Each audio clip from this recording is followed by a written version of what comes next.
Hello and welcome to today's webcast, Go from Records Management to Information Governance, How to Get Started with a Business Process Assessment. We're excited to have all of you on board today. We appreciate you taking the time out of your busy schedules to join us. My name is Anne-Marie Cochia, Director of Marketing at CANON Business Process Services, and your moderator for today's webcast. Before we started, I have a few housekeeping notes. To eliminate background noise, all participants have been muted. You'll be able to hear our presenters speak. If you'd like to ask us a question, you may do so at any time by clicking the Q&A button in the WebEx dashboard on the right side of your screen. Type question and click send, and we'll try to address your question before the end of the webcast. Because we have limited time, we do apologize in advance if we are unable to address your question online. But we're to follow up on any unanswered questions after the session. Lastly, we will be sharing an archived version of today's webcast as well as the deck with all of you after the session is complete. Well, let's get started. The agenda for today is transitioning to information governance governance requirements, and governance framework, is a business process assessment, gets with a business process assessment, and then we'll talk about some next steps. I'd like to introduce you to our esteemed panelists for today. CARLIS has over 15 years of experience helping companies develop an information management strategy and program that meets business objectives and minimize risk. Melissa has written a number of articles and a frequent speaker at industry events. Melissa, we're glad to have you on board today. Thank you for carving out this time to share your expertise. Thank you, and thank you for the kind words. So to do a brief introduction of CANON Business Process Services, and then we'll quickly launch into today's presentation. So just so that you're aware, CPS, as we refer to CANON Business Process Services, provides a variety of services, and as you can see, they're listed here. And we just want to bring your attention to the business process outsourcing, which is involved in work with clients in areas of business process such as accounts payable, processing. They really get involved in understanding the workflow and the business needs of your company. The document process outsourcing, of which I am a member, in which we focus on records management, imaging, IT, and also office services such as print and mail. We have a vision that's dedicated to the businesses that will help you conduct your core activities, and those are service reception, hospitality, and AV. Our e-discovery group, and they focus on anything dealing with discovery, consulting, and technology. And lastly, we have our FM side, which we have been growing increasingly in warehouse management, material control, and campus management. And I point out that we do this all on a flexible platform where we customize, we utilize technology, we provide you with on-site, offshore, and with a solid foundation of Six Sigma process excellence. And we're also proud to mention that for the 9th consecutive year, we've been recognized by the International Association of Outsourcing Professionals as one of the top outsourcing companies. So for this last webinar, some of this is repetitive, but we will make sure that before we launch into our business process assessment description, that we build up once again that all things dealing with information management must have a comprehensive service portfolio. So CANON, we focus on the items that you see in this circle that help you in your record management. So obviously we have the records management slice, but we also encourage you when you're dealing anything with imaging, you're not simply looking at scanning everything just for the sake of it, but that you're taking a step back, as I mentioned with our BDO group, you're looking at the process behind that imaging, that you're dealing with the taxonomy, that you're recognizing that there has to be a merging with physical or with any other media that you have in existence So as you launch your imaging program or as you continue with it to increase its efficiency, that it's something that has a sub-records background. E-discovery discovery itself is tied directly into information governance, and that being that your in-house records manager or information manager or the vendor that you use should be the source of information for the documentation or for the information that is needed for audit. And you shouldn't be depending on outside vendors for that because, as you know, that can be quite expensive. Sanitation support, what I mentioned in the business process imaging, to take a step back, not image everything, have a workflow built, have a taxonomy created, and have a retention schedule, dedication support as to what happens to that material once it is imaged and available for the attorneys and they're done with their review.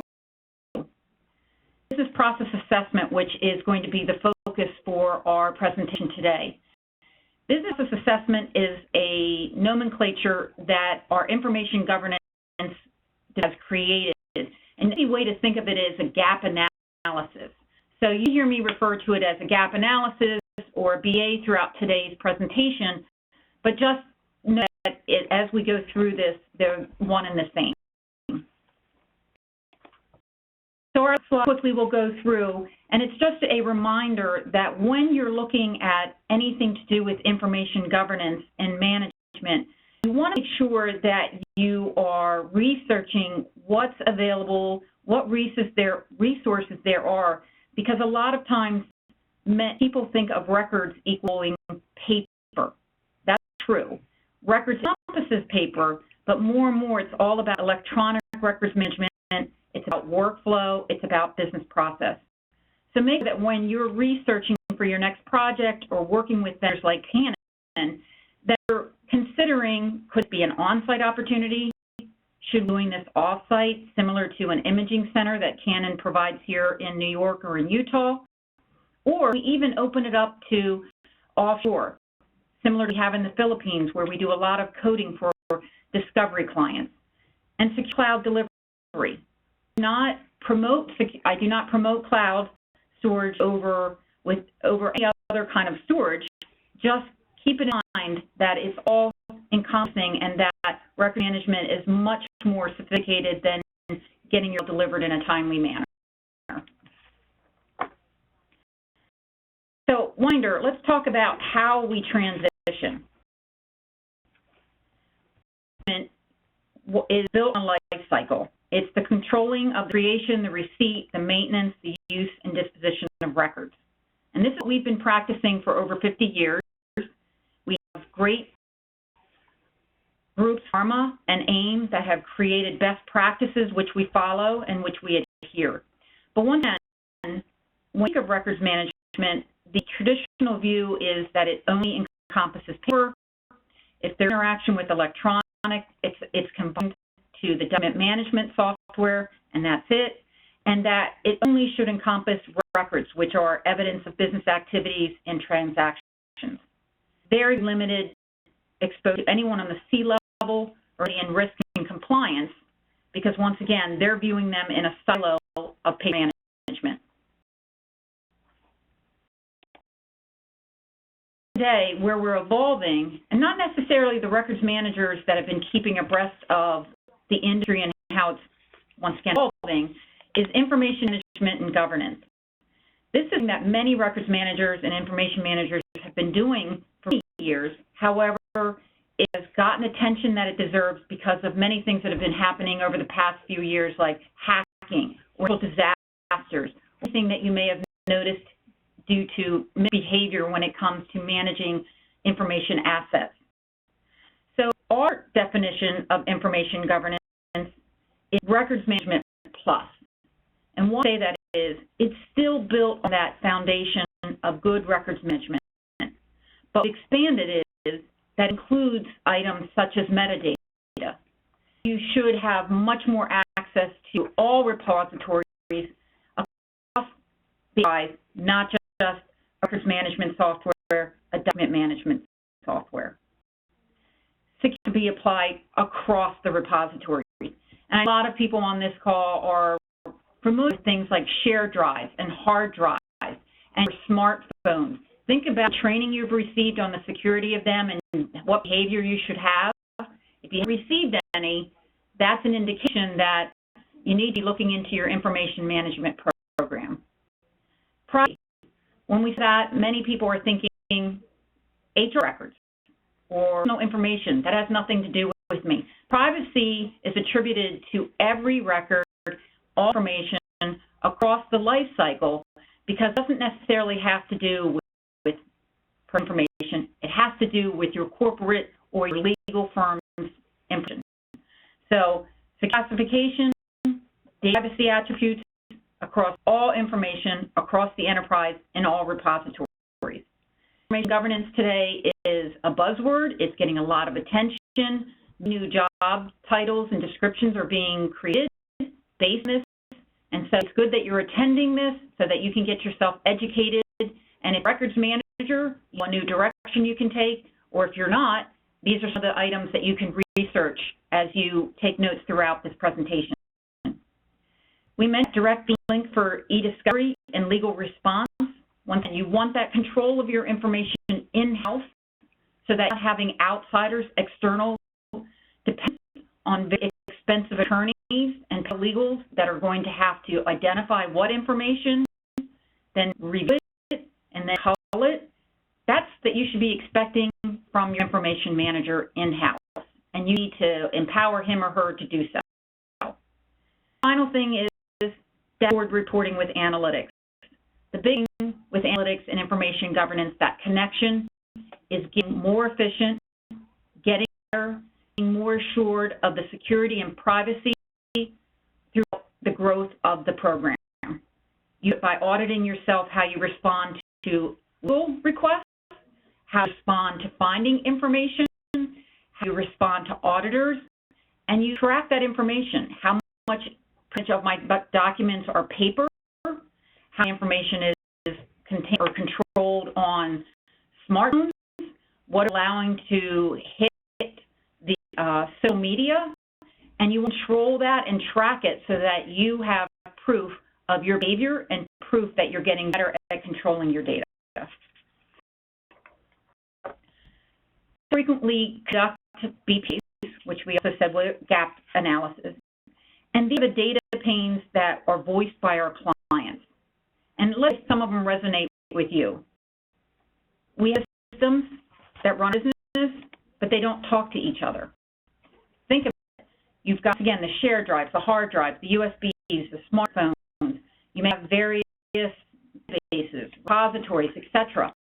Is there one person or one division within your company that can say, these are how they integrate, this is how they shouldn't integrate, and this is the security and privacy around all of them, and the people interacting with them understand the behavior and understand the restrictions of what they should or should not do. Duplication, because you do have the different repositories in place, you've got version control issues. You've got same data, but in different systems. So then to go back to our discovery example, imagine attorneys coming in and trying to cull through it. They're going to have to touch on every single repository, and that's where your smoking gun comes in, that we always hear, the smoking gun. It's the smoking until it has escalated into a problem. We have many C-level contacts that have said, I have no idea where information is, what's going on, what's interacting. And then overhead. This is going back to that smoking gun or that discovery example I gave. People are sure of what they're paying for their data. It's not necessarily all about getting another server. It's how much information is coming in, who's touching it, what's the repercussions or the danger of that information being released, people not knowing what to do with it, and then constant everything just because we don't know what to do with it. So you can apply that to off-site storage, but you're also applying that to your servers and the cost of electronic storage. Process flow, keep changing. We don't know how to keep a handle on it. And we'll talk a little bit about how you do start to get a handle on that through the BPA process. And ability. meeting demands of business. Records are an increasingly important part of that, and you think, well, how could that possibly be? They're the people that sit down in the basement. These are the people that should be in charge of your information as it's ingested, as it's managed, what should it be kept, how it should be dispositioned. These are the people that are monitoring and managing your most valuable asset, which is, once again, your data. To our poll question, we'd like to hear from you. We'd like to hear from our audience. What is the most important issue you're looking to solve by implementing an information governance program? Is it productivity concerns, eliminating redundant and siloed efforts, addressing or avoiding legal action, avoiding being reactive, experiencing delayed decision-making, such as inadequate information, using inadequate information, finding hidden IT costs, or is there another reason? I'd like to hear from you. So on the right side of your screen, please put us with a response. We'll take a second or two here.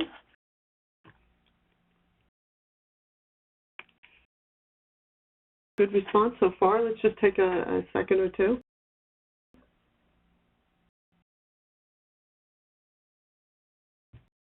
Okay, is eliminating redundant and siloed efforts. Are you surprised, Melissa? I am not. And the reason why is, we mentioned already quite frequently in the few minutes that we've had together, is that there is just no control over the data and how it's being managed. And every group tends to find the best way of working and using known technology without control. 20% there. Pretty good. Okay. Okay, great.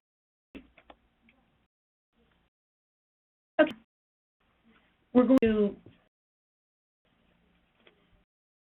remind between record management and information governance. And that's, again, thinking enterprise level, thinking holistically, being with security and not thinking that's someone else's job, that IT or the CIO will take care of that. Thinking life cycle, expand from declared records, information life cycle. So once again, all data that's flowing into your company, being created by your company, being captured by your company, that's the responsibility of the information manager. And I've already described that, and an integration with discovery. So let's talk how you stack up. Let's look at the list that we have listed here.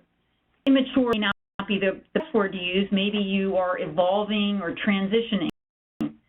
But if you have any of these quote-unquote symptoms, then we highly recommend that you stay involved with this presentation and that you think seriously about conducting a business process assessment. So I'm going to do a minute just to read through the bullets.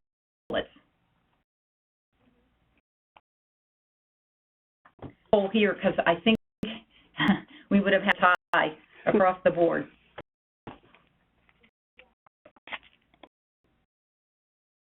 Let's talk about a framework, and we're going to launch into each of the phases at a high level because we are conducting 2 additional webinars about this framework. In this webinar, we're going to be focusing mostly on phase 1 and phase 2, but we don't want to discount or forget that there are other phases that are just as important. So the one is the business process assessment, and we're going to go through that in detail. The second is the actual outcome of the BPA. And the third is planning for change, and that's all based on your BPA. Your BPA is going to be the foundation for all of the actions going forward because it's that historical document that provides that proof of wait, you did what you did, the changes that were made, and it directly into your retention schedule, your policy, and your procedures. And then how you're going to roll that out, what resources you need, what controls, etc. And then how you then measure success, which is phase 5. We keep mentioning BPA, so what is it? Once again, this is something that's a nomenclature that belongs to CANON, and many people may call it gap analysis, and it's a very in-depth, detailed understanding of what your current records management or information management consists. The input should be current scenario, where you're talking about technology, process, and employees, and that's not judging the records personnel, that's all employee behavior. A mature model ranking, which can be obtained through IRMA. You're showing your strengths and your weaknesses in a very blunt manner. Reference for those weaknesses or even making your strengths stronger. And then implementation guidelines. And those implementation guidelines are what feed directly into phases 3 through 5. So that's here, and each one of you will have a different reason for doing it. So I'm going to go through each one of these, but remember that this process assessment is like an audit of your records program. So you're going to have accountability, you're going to define how to absorb incoming and departing employees' information. And when an employee brings potentially intellectual property from another company from which they just left, is that acceptable to your company? And same thing, they're departing. Do you have a checklist? Do you have an audit? Does your HR have an interview saying this is what you're allowed to take or not allowed to take, and having them sign off that they understand that they allowed to do certain functions or take certain information with them? You're going to your records application. A lot of times our clients say to us, well, if I just the right enterprise content management software, everything will be solved. The case. A lot of times we work with our clients and they say, we're very small. We have to use our shared drives, or we have SharePoint. We adapt to that. Or you do ECM and you have thousands of dollars to spend. It's not about the application itself, it's how you utilize it, it's how it's set up. Is it based on records management? And then being transparent chain of custody, and once eliminate that smoking gun scenarios are just a few examples of why you need to conduct this BPA. And on the implications of not conducting a BPA, we've all been through some off-site storage disasters. Recently there's been one locally that caught on fire. There was one that had an accident lower down on the East Coast that actions of an employee, it set off the water system and destroyed a lot of files. And they're just instances that cannot be prevented to a certain extent. So how are you prepared to do that? We get questioned a lot where, how do we take care of our off-site files? How do you place in them that you're putting them in somewhere that cannot be completely protected, that cannot be recreated after the disaster? Say, well, they're not that valuable, then why are you putting them there in the first place? And ever increasing price. Continue growing data, that is electronic data. And one, it's not really the storage cost, it's just the incredible amount of version control issues that you have when you really offer more and more storage to your employees. No control of what information is being stored. Staffing, you could have people doing the same functions in a siloed effort throughout a division. HR will be doing the same thing that finance is doing, that the rec employees are doing. And you've got an overhead cost in that. Competition. Competition is setting the standard in information governance. A lot of our energy clients are actually going out and researching information governance heavily, and they're working with us directly saying, this is what we need to have in place. This is what, we are merging our repositories into one repository to house all of our information.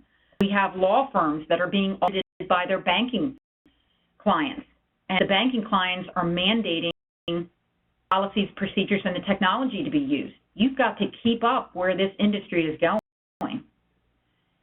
And agencies, basic, we all the time. Can I find my information? Do I know it's the right version? How to know it's accurate? So let's talk about how we launch into this. Warns us that by year 2017, if we status quo, that there's going to be an information crisis. And what I mean by that is there's going to be so much information available, you won't know how to handle it. You won't know where to go through fact. You know, now we have people quoting Wikipedia. Well, is that the right source? They're Googling. How do we know what the right sources are anymore? And that's because we're allowing data to become uncontrolled. Fortune 100 companies are going to fail to effectively value, govern, and trust their enterprise information. And clients out there that are trusting you, but the year 2017 can't even do that. Who's the source of their information? So we want to think outside the box and say, this business process assessment is for me. Ensuring we're working with our IT group, our risk, our compliance group to ensure that we don't have security data breaches. We know how to react quickly and how to identify how it happened and where it happened and what information was released. Your managers should be part of each and every one of those meetings and discussions and decisions on technology and policies and procedures. You must be thinking outside the box on new risks. Every day we're hearing of a new problem. We're understanding as these companies create more and more gadgets for us to access information and to house it, how do you as a company even try to keep up? Their social media and their devices to information out there constantly. Is that acceptable to you? Do you know what's happening? What kind of auditing are you doing to ensure that it doesn't happen? As companies grow larger, mergers and acquisitions, or smaller by divestitures, merging or releasing information. How do you take base principles and procedures and policies and repositories and combine them? We have many clients that have gone through mergers and acquisitions over the past 5 years that continue to operate in two different silos because they just can't get the integration to work. So, the business process assessment. Number one is have an executive level champion.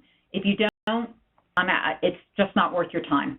You won't get the support, you won't communication, you won't get the budget, and you won't get the respect for your time unless you have that. When you do have it, the questions that you want to keep in mind are what are you trying to accomplish in your information transformation? Think about the pain points. Think about how you service your clients. What's most important about your information management? We can talk about best practices, but you know how you communicate with your clients or customers and what you want them to have versus what you want your internal colleagues to have. So you need to keep that in mind. And information management all involves the culture of your firm. We talked about that when we showed you those bullets about an immature, quote-unquote, records program. Where do you think you are with that? And we're going to actually tell you how to rank yourself. Going current pain points and challenges. Understand what you've experienced over the past 5 years. Talk to legal. What litigation have you had? What employee issues have you had that you couldn't respond to or how you struggled? Talk to finance. How do they get their information? What are regulatory requirements that impact your business? Make sure that the person that's conducting this business process assessment has full awareness of those regulatory requirements. If he or she doesn't, get them training on it. Have talking to the appropriate people. It's extremely important that the suggestions and recommendations that they're going to be making later understand the pressures that maybe federal or government or even the clients are putting on the business. And obstacles. Don't let them get away, but identify them right out of the gate. Have that discussion with your executive level champion and say, these are the potential obstacles I see. What do you see? How do we overcome them? And what are your advice? Out in the open so that you're not frustrated later in the process. So the part is, you're prepared to interview every single department that's in your company. Every department. Not a single person, but simply a manager, and then the person handling handles the information or understands how the information flows through the department, because that's the only way you're going to understand how different touch points are on how information is handled. You're going to understand that department that thinks that they can work completely different than others, you're going to see overlap. And that's to create that workflow of information. You can do a project plan if you want, if that's what you have available, but make sure your workflow of information, the interview discussions, the data that you're collecting is in some kind of repository, with Access or Excel, or if you have something much more sophisticated, but so that you can manipulate the data later, that you can analyze and run reports on it, because this is very important data that you're now collecting. Identify problems, not from your viewpoint, but from those that you're interviewing. Listen to them and hear them regardless of how big they sound or how small they are. And research potential answers, because that's part of your report back to your champion. And your budget. As you create this, it's not about technology. Sometimes it's about training. Sometimes it's about having additional resources. Could be a multitude of things. So make sure you're identifying that budget as you go back to your executive level champion. And be in identifying weaknesses, especially surround you or your department. You'll identify those gaps, and champions trusting you that you've got the best interests of the company, not yourself in this. So, is create and publish a timeline. Again, you've got these tools at your hand. It's not something that you have to go out and purchase something new. You can do this through Project, just through Excel. But identify the steps and stick them, because this is a very intense process, and you want to make sure that you keep yourself accountable as you're keeping other people accountable, and communicate it consistently and constantly with your champion, so he or she can ensure that you get the stuff you need. You first then want to meet with IT, share feedback on repository and security. Understanding of what's out there, because as you potentially uncover rogue repositories or people not following security protocols, that's part of your report back to champion and back to IT. They want to hear this, helping them secure these assets. And the survey to all the end users for document type identification. You're surveying them about their behavior or the repositories or anything. You're simply keeping it to the document type, because you then want to link that back. You want to close and synchronize back to the repository and the security information that IT gave you. And you see if there's any kind of match. You analyze it, and you want to take it into your in-person interviews now, because you're now trying to see in a three-pronged approach what's happening, and is everyone educated, and what's been happening with your technology, are aware of the regulations that impact their world, what are out there, whether they're good or bad, who the records and the information. It's okay if information is shared, but have ultimate ownership and accountability for it. But when you start talking about re-access or version control or disposition, people understand their role in that work. It affirms the document types. The survey came back, there were 5 people in one department. They all had different document types. Now interviewing someone and saying, how could that possibly be? You do the same type of work, but yet you all have different document types. That's you don't have a taxonomy. And the knowledge about the retention schedule, policies, and procedures. Quiz people. One time you applied the schedule. What is the policy? How do you find those procedures? It's about their answers. And that's an identification for your VPA that training is necessary. And for improvement, needs, and wish list items. Let your interviewees tell you what their ideas are. It's going to add much more power and shock value to the report that you're providing back to your champion.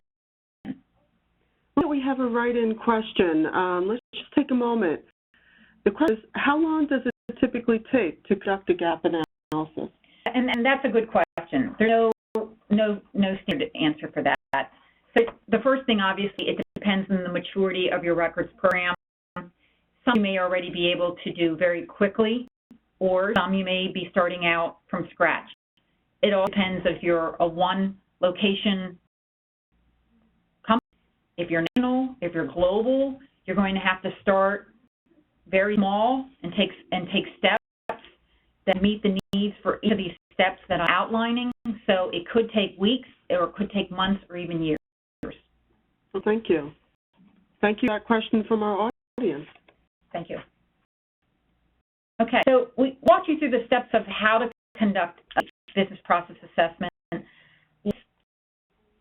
Let's review what should be included in the report that you're now writing. So we've used some of this terminology frequently already. The current scenario, work information, the strengths, the weaknesses, and be based around 3 topics: process, technology, and personnel. Keep 3 topics, and it'll give you a good flow through your document. Ranking. As a website, arma.org, and you can go on and you can rank your organization. Now, if you're a records manager, you have to be careful about that you're not giving yourself, you're not answering the questions in a way that make you better than you actually are. You want to be frank and you want to be honest about it. But it's a good thing to put into your report. So 1 through 5, where do you think the company falls? And then as you answer the questions and you get responses back, it not just gives you a 1 through 5, it gives you an in-depth explanation of what your 1 through 5, and a lot of information that you can then put into your report to champion. Address the weaknesses. Remember I said keep an open ear for suggestions from the interviews. If people have ideas, research them. Spend time on this to come up with cutting-edge responses and information and suggestions. That may not be their answer, may not fit in with your culture, or you may not have the budget, but at least you're thinking outside the box to ensure that your company is going in the right direction. Resources. Once again, be fearless when you're asking for resources. If you technology, put it out there, but make sure you know why and make sure you have the financials included. But just say, we work in silos. I need to be involved with the audit team. I need this from the IT group. I need to sit in with legal once a month.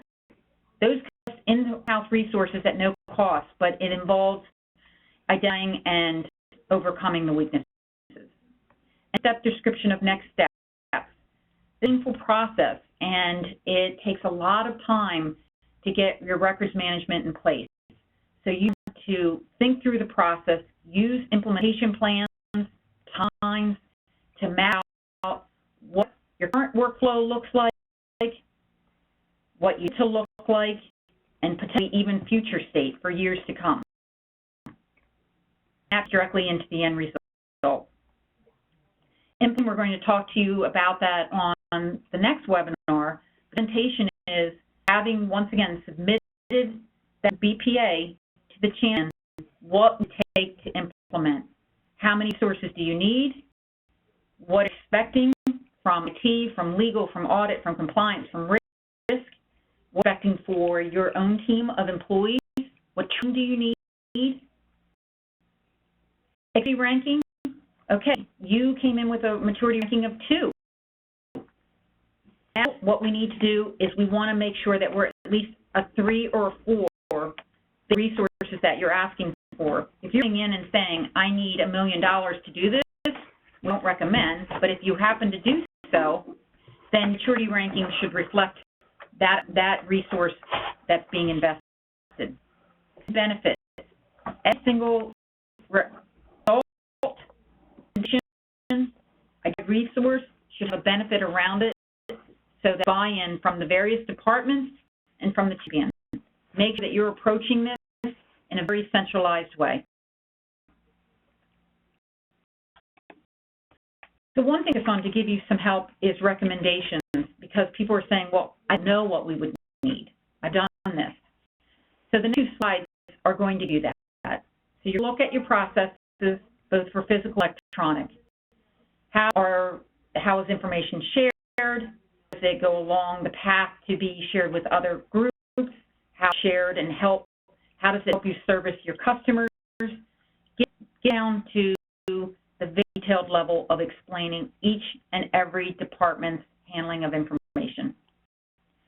Once identified that technology that the interviewees have identified for you, sit at their desk and say, well, you mentioned this document type, or you mentioned this workflow. Show me what you used to do that. And they're going to then compare that back to what IT thinks is in place. And you as a siloed or centralized approach and on how your company operates. Add a retention schedule to all information. A very difficult step. You need to be careful. So you may want to just say there's a lack of understanding at this point, or there's an understanding but not everyone's following it, or yes, it's in place. Our audit department has it as part of their regular scheduled audits of each and every department. It's part of the checklist, and everyone's doing a great job. As you want to know who has read-only version control, to have it based on their job titles. Security, get your CIO or your CFO and talk about, once again, it's in place. So if you're not familiar with IT language, I highly recommend that you brush up on that skill before you even launch this. Once again, we went back to that you had 5 people fill out a survey about document type, but you're interviewing the person, well, that's not right, or that person shouldn't call this that, or when this repository, I use this taxonomy, but in another I use this naming convention. It's got to be standardized, and if it's not, let's about it and what's working and not working. Procedures, with a few examples here, but these are not all the procedures. Audit hold procedures. You're one of those companies that in-house counsel sends out an email and simply don't destroy anything, and you about. And I just had an email asking the person for lunch that's now suing us, should I keep that? No, you need to have in-depth procedures to explain how you behave in every situation. Same position procedures. We have clients that say, hey, I'm putting a bunch of shrink bins out on the floor, and we raise a lot of red flags at that point saying, do they understand what they're supposed to be putting in those scan bins or shredding bins, excuse me. You want out reporting and auditing. How do we know that people are being compliant to the records program?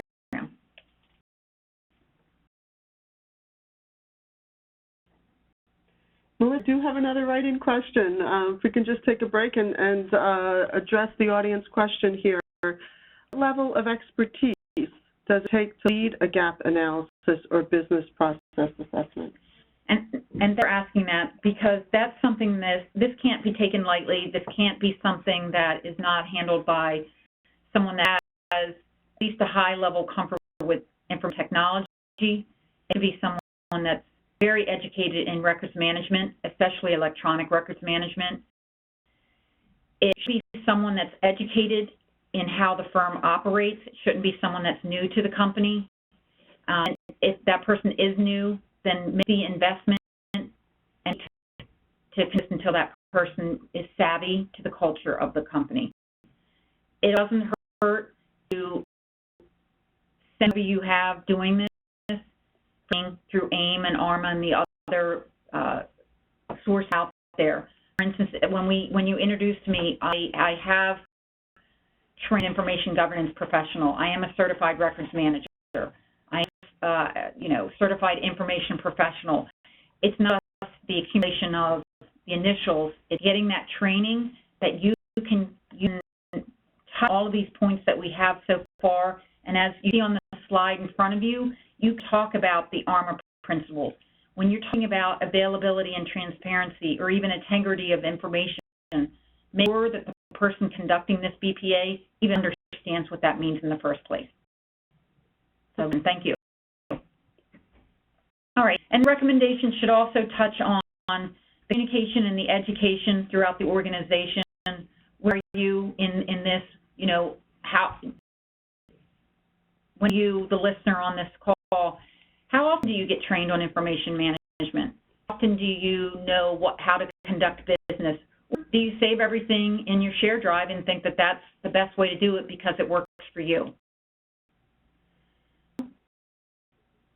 We're very honest about the personnel that are working within IT and records and their knowledge about what's best and are records managers. And if they're not, let's in their training. Let's identify who's strong and what, and make sure that the BPA develops personal recommendations. And G, which has anything to do with hardware and software, do audit of everything that you encounter. Working, is pension schedule applied? Is the taxonomy in there? Who's using it? Is security attached to it? Are the privacy attributes applied appropriately?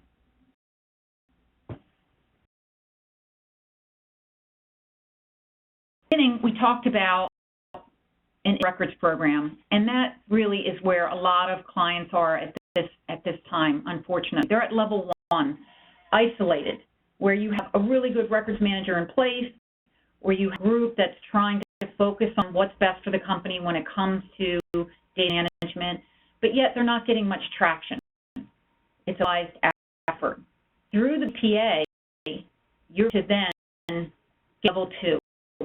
Because that organizational awareness, the champion, which is a C-level, is reading this and now understanding where that you fall when it comes to, as a company, personnel, technology, process, and how it fits across the whole company enterprise-wide, and how it links into discovery.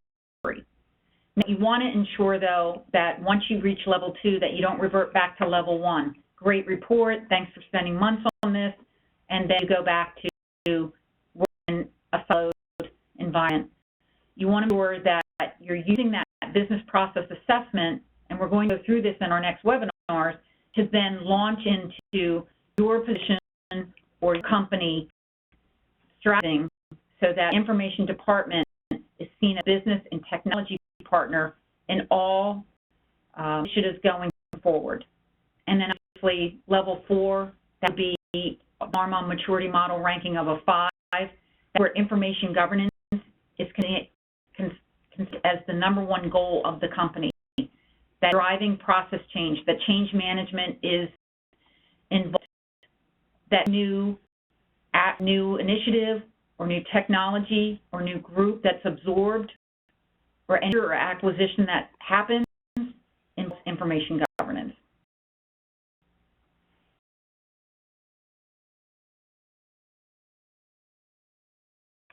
So next for you, obviously, performance process assessment. That's what the focus of the presentation is. And just to remind you, as a part in business process services, we do have an IG consulting group that is capable and able to do this work on your behalf. If that you can do it in-house, rank the program using the IMMATURE maturity model. Go out and look at it. There's no cost to it. You can look at it, see where you fall. Of dedicated strategic personnel to tackle. That's where you're going to get your executive champion. See how interested the company really is in getting their hands around this. The departments that we think at a minimum you should involve. And part of auditing and compliance resources. They're the ones that are out there seeing what's happening or what could be improved. They can do in those committee meetings. They can help you build traction to get your company interested in performing the action, or investing the resources in hiring a company like CANON. And ensure your records personnel are educated and ready for this. This is extremely important. A lot of people in the records industry grew up in it and dealt with microforms or paper, and now all of a sudden their world is dramatically evolving into electronic. Invest in them.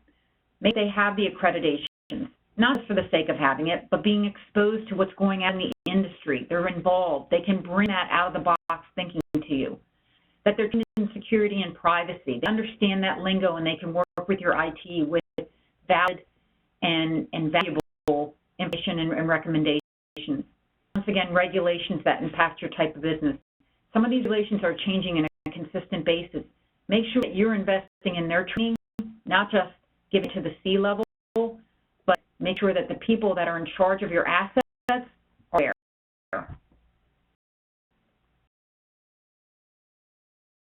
concludes today's presentation. Thank you, Melissa, and thank you, our audience, for joining us today.